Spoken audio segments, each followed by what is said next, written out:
Hello, thanks for joining our session today. I hope you're having a great Ignite so far.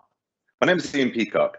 I'm the host for today's session. I'm a senior manager at product marketing in Adobe's Document Cloud group. For visually impaired attendees, I'm standing in a fairly open white office at my home in San Jose, California. I'm wearing a black top, I have short dark hair and wearing glasses. I identify as a white male. This session is all about Adobe's point of view around solving for hybrid workflows with Adobe Acrobat and Adobe Sign, particularly with Microsoft 365.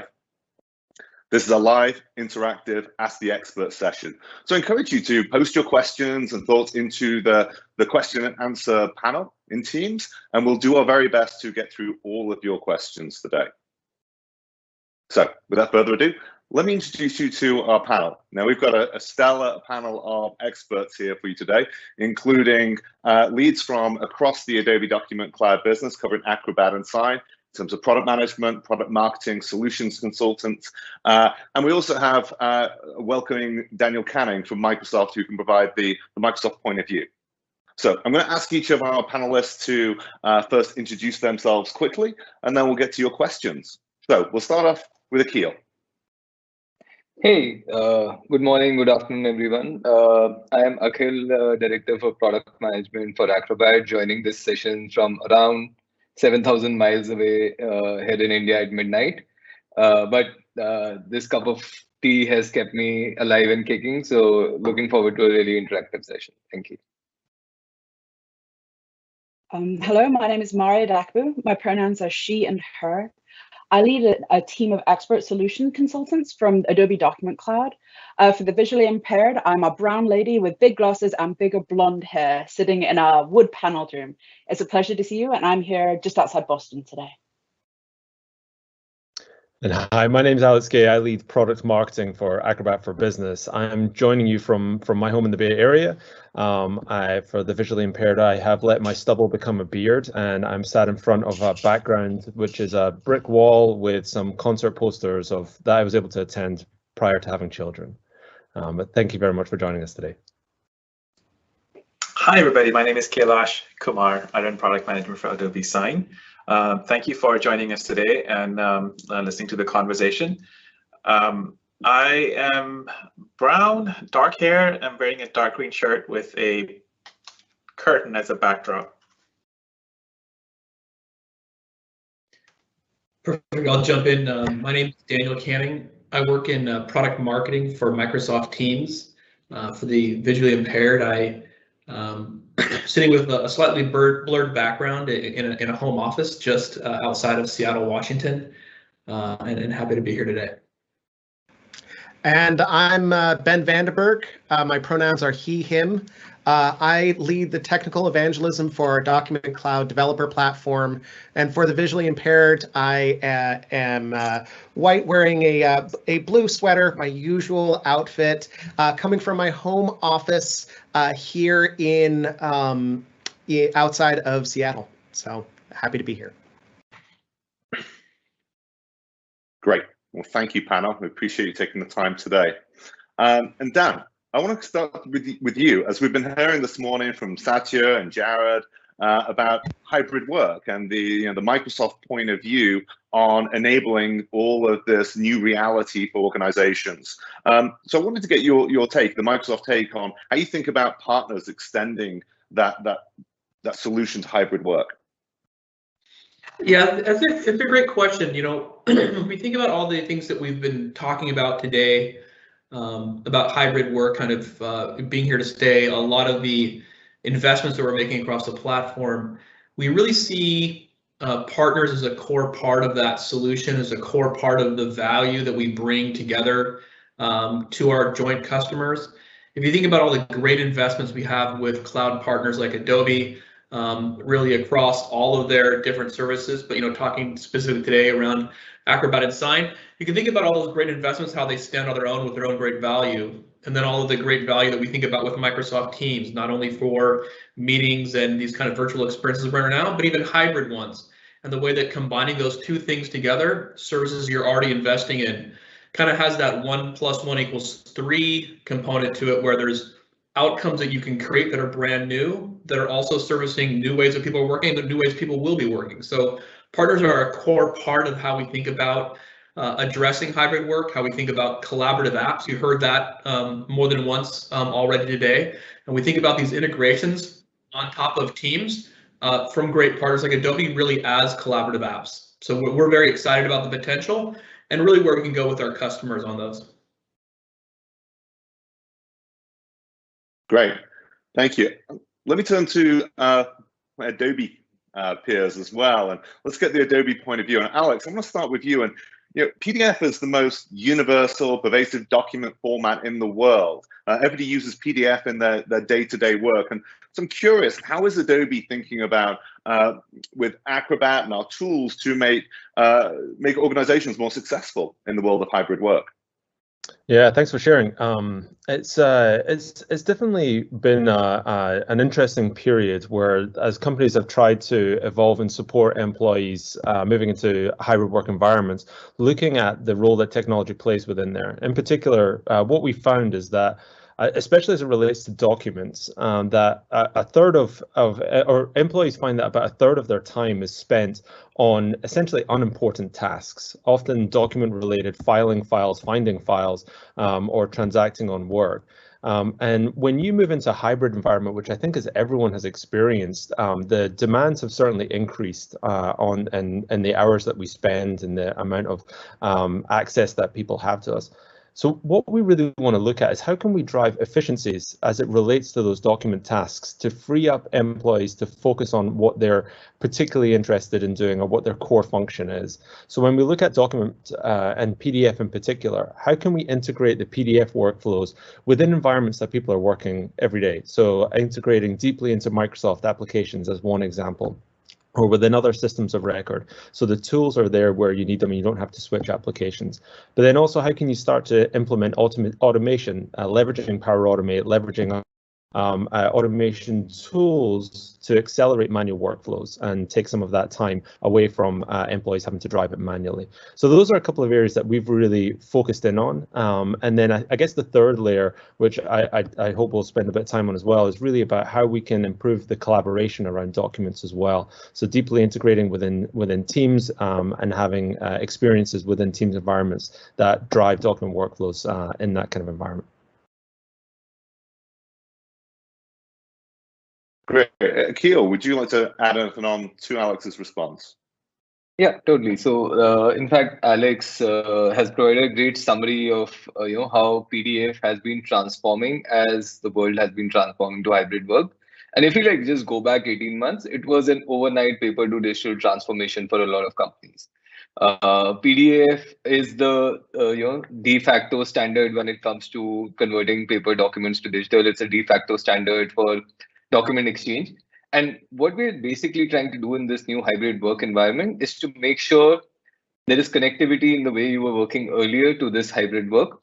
There is ability to do all document tasks anywhere and everywhere that you are. So Acrobat is the number one tool when it comes to doing anything with PDFs. And our goal is to make sure Acrobat is available everywhere, including any and every Microsoft Surface, to provide straightforward and simple ways to, whether it's viewing documents, whether it's collaborating on documents. And collaboration is one of the key pillars that we're actually working on. So our current integration in Teams does enable people to collaborate right in the chat and the channel.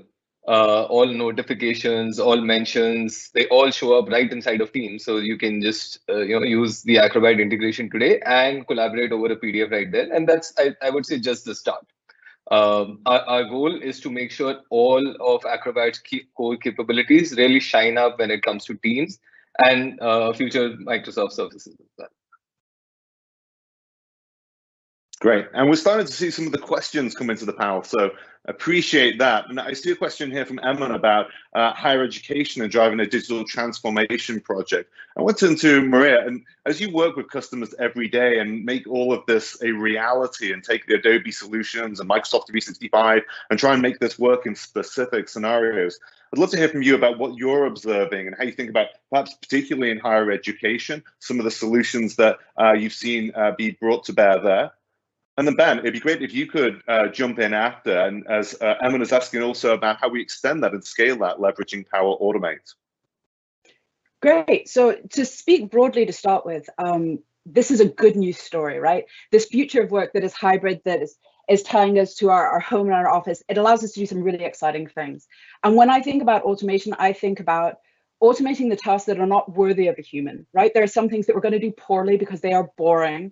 And that allows our people, our human power to do those things. So with Power Automate, and then with Document Cloud sitting in Power Automate, we can automate good governance and also culture, because as we're separated, that means that we can make sure that we're putting the right document in front of people at the right time, the right content, presenting it in the right way, making sure we're circulating it to get the right approvals. We've got the great workflows.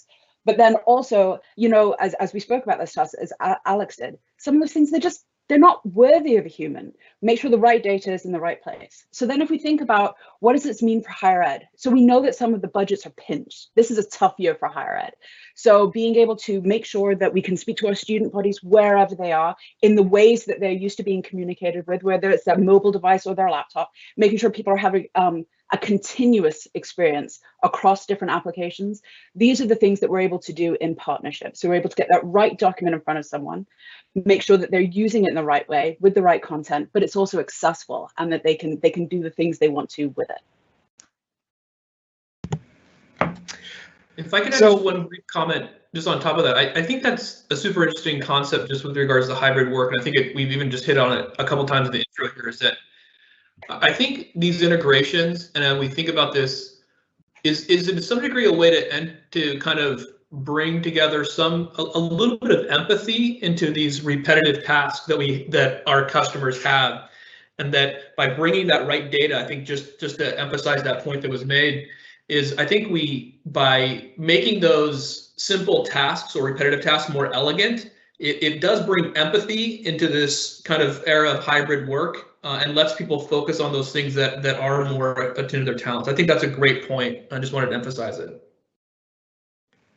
And as I was also looking at the question, the interesting thing about that is, you know, in education, the problem that you run into is that you have a whole student body of different forms that people need to fill out. You have all sorts of different, I know I mentally think back to when I was in college chasing down my professor to try to get them to sign something. So having some flexibility of that workflow is definitely something that's important. And one of the things that I absolutely love, is things like Power Automate, because it gives you that ability to create those workflows.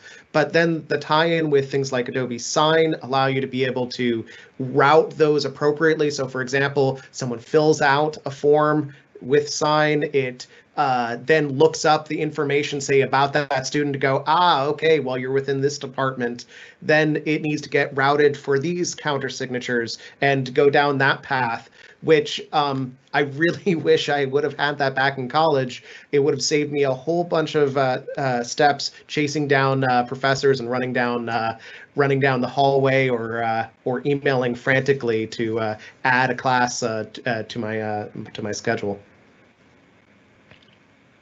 Can we build on top of that, Ben, and say, you know, so I mean, whether it's in higher education or whether you're an HR in a large company or something like that, there are a lot of things that should be easy but are hard for a person to do. So whether that's knowing who my advisor is in higher ed, or knowing who my manager is, or who my deal desk responsible, if we can automatically populate that into your process or your form, you're filling out 15 forms, don't fill out the same information more than once. Exactly. No.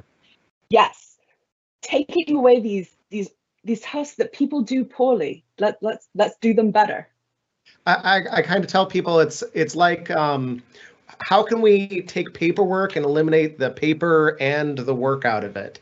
As a person who's filling out any of that information, you already have all of that stuff about me. That's already within the Dataverse, or it's already within your databases. Why am I filling this information out over and over again? You know, that's something that I think kind of bridging that connection between like the content of that forms and the data that you have to make better experiences, I think is something that really, really just excites me to make some of those processes easier for people. That's great, Ben. I wanted to bring in Kailash here because I'm seeing a lot of questions in the Q&A pod here about Sign, even starting with the basics about trust and security and being able to verify the identity of a sender. Of course, this is e-signatures become a super critical technology as we've all been moving to remote distributed work and interactions. So, KK, perhaps if you could speak to the basics of Sign, and then also there's questions here about then coming back to Power Automate, scaling that e-signature process. Yeah, let's start with the identity and trust question. So that's. So I'll start with a little bit high level, and then I might go a little deeper. So apologies for the folks who don't know the product as well. So identity and trust is one of the core pillars for us. The other three pillars being the exceptional signing experiences around the documents and very simple and powerful workflows. And the fourth one being an open and extensible ecosystem around our product. Identity is really critical because this is basically a pact between multiple parties that agree to a certain set of terms. So it is really important for us to provide assurance and the confidence that the counterparty is the counterparty that is who they are. The way we've dealt with some of these issues is there is a number of schemes around GovID identity verification, so government ID, driver's license, passports, or knowledge-based authentication, where before you sign, you have to validate your identity. And that allows you to then provide that assurance. There's another set of schemes that we have around multi-factor authentication. So it might be a password, it might be a second factor, where you have a known user and they're identifying themselves with that. A third set of schemes that we have is around credentials. So you may require an authentication for that person before they can sign. We're always trying to balance the ease of use. Hey, I want to send out an agreement to someone to get signed. I have their email address, versus I want to have assurance that this is the person who they say they are. And certain agreement types have different needs. So there might be a NDA that may be much simpler, where you might be okay with a email address based authentication, all the way to it's a very, very high value, very important document. And in that case, you might use a qualified signature or an advanced signature where you get a certificate only after you verified your identity and you use that certificate to sign. So we've got a whole spectrum of capabilities, and really for you to then choose how you want to, which capability you want to use based on the type of agreement you might have.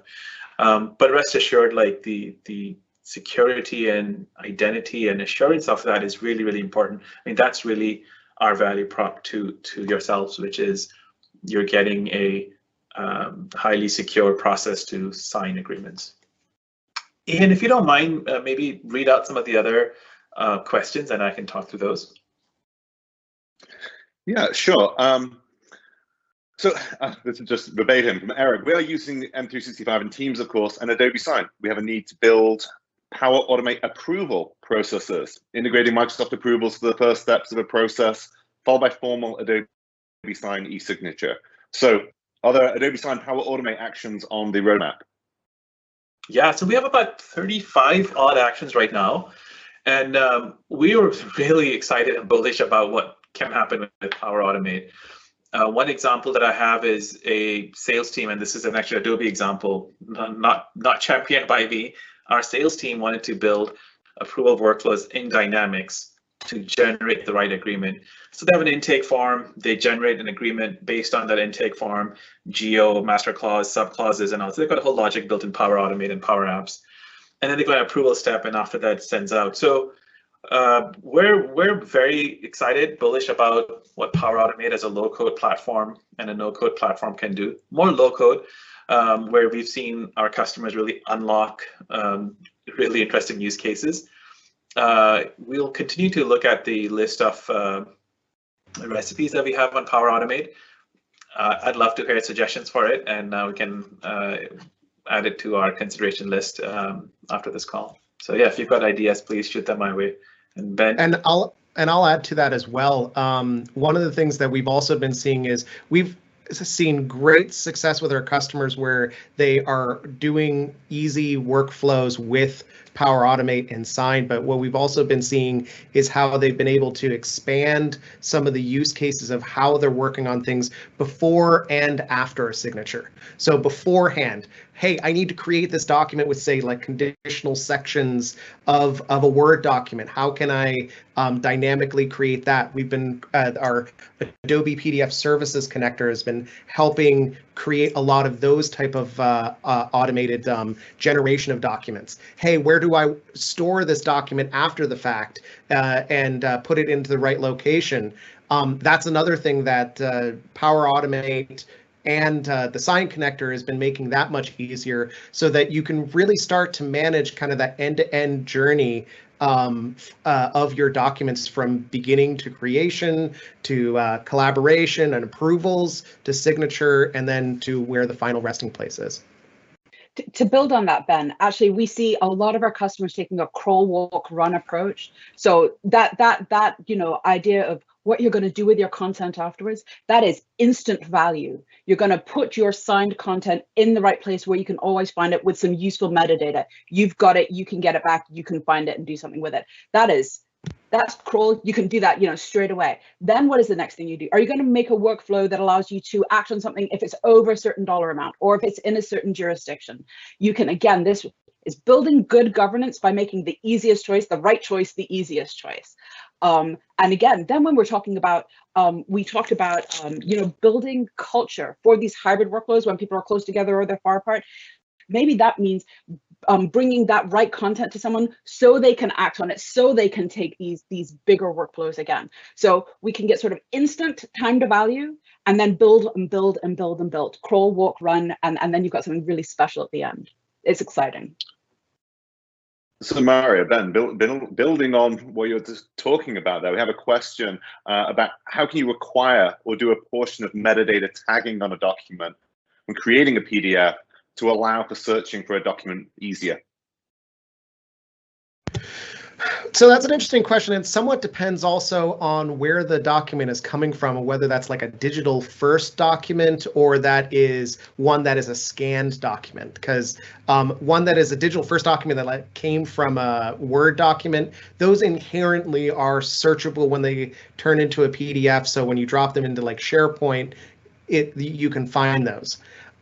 For PDFs that say were scanned, those sometimes are OCR'd and searchable, but a lot of times also there are scenarios where they aren't. And in that case, things like the Adobe PDF Services connector has an OCR tool that can OCR your PDFs to make them searchable. So, OneDrive and SharePoint can find that information, and then even things like our PDF extraction tools for being able to pull out specific sections of your PDFs that you may want to drop into like Azure or other types of systems.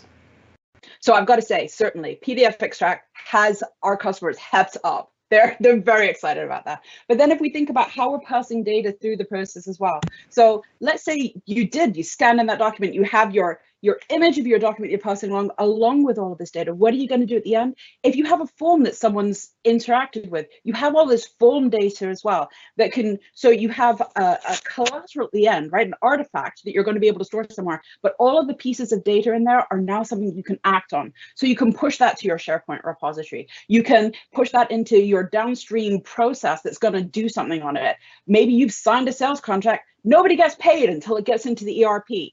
This is stuff that is a meaningful statement to a seller, right? When are you going to get paid? When we know what data is in there. If you can do that faster, everybody's happier. If you can do it with certainty, everyone's really happier. So that's good stuff. Yeah, I think the broader view and really what we're focused in on when we're thinking about document workflows, we're really thinking about it as an end-to-end journey that starts with creation through collaboration, transaction, storage, and retrieval later. and really want to be thinking about that as an interconnected process. Those stages are linked together, and as such, the APIs that we develop and the integrations that we have are designed to fuel that stage, that journey from stage to stage.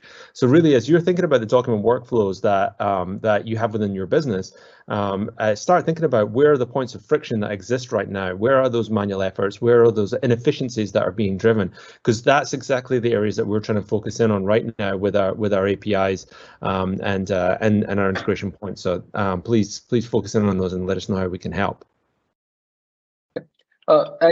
Just to add to Alex's point, there are pain points and there are new opportunities which are unlocked with platforms like Teams, right? So, for example, earlier, if you had to collaborate on a document, you would be sending out email attachments. People will be working on their own copies, and just trying to figure out, hey, are all comments incorporated? Used to be a big pain point for most people.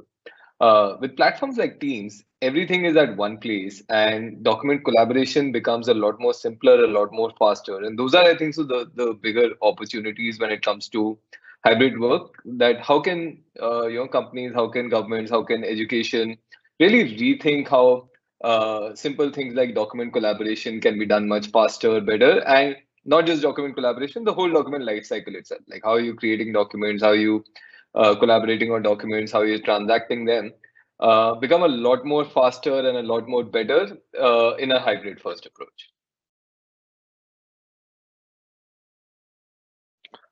That's great. And as we segue back to talking about Teams here, and Alex, you mentioned at the intro about the importance of collaboration in document workflows and getting work done. And Dan, I'd love to loop you back in here and how you're thinking about Teams becoming much more of a platform for enabling more sophisticated workflows. Yeah, and I think that's really a core message that we're bringing together with partners like Adobe, is thinking about how are we bringing data and processes together with people, and really that's the core of some of that hybrid and collaborative app message. That doesn't matter kind of where those people are located. Are in the same room? Are they dispersed? And even are they working in the same time zones? Are they working? How can we open up ways to have people work asynchronously, and so that collaboration continue to happen no matter where people are located, no matter where they're working or what's happening in kind of their lifestyle. So I think that really opens that up really as an important canvas for how we think about Teams, for how we think about collaborative apps.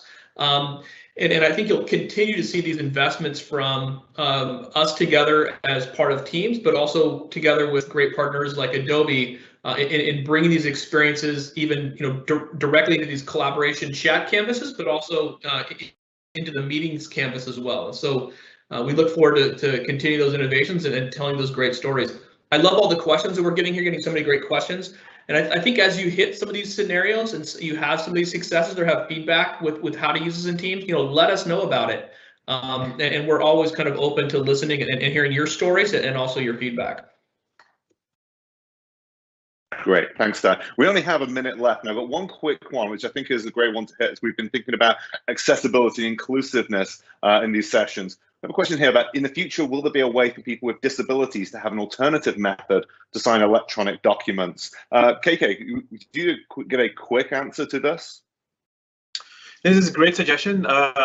We're always open to looking at some of this. Right now, I would say we haven't quite thought about how that will happen, because a lot of the e-signature and the law has been around an email and validating that way. But we're always looking at other better ways to make it easier and more accessible. So we'll look at that.